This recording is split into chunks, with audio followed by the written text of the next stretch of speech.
C'è una situazione per la quale, situazione debitoria per cui ci sono diversi milioni di euro, circa 5,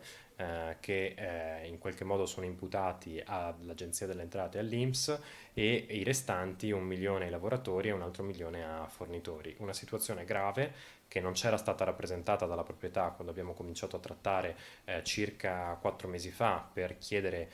continuità occupazionale e garanzie sul pagamento della tredicesima e delle retribuzioni arretrate e che ovviamente rischia di ricadere tutta sulle spalle di chi in questi anni ha prestato la propria attività per l'azienda, per cui i lavoratori.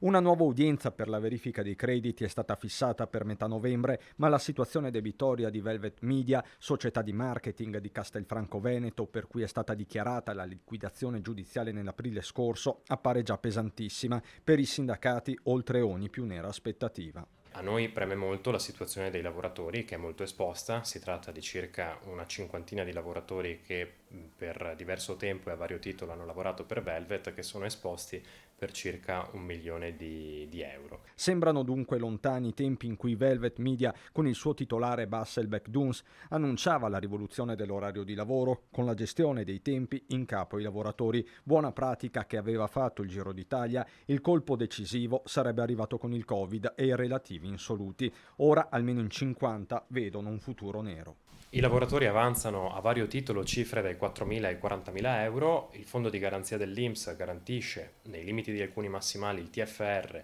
e 2 retribuzioni e quindi probabilmente molti lavoratori nell'ambito del fallimento potrebbero non veder in qualche modo riconosciuti i propri crediti nei confronti dell'azienda e perdere anche cifre significative. Quindi niente, cercheremo di fare del meglio attraverso i nostri legali per recuperare i crediti da lavoro.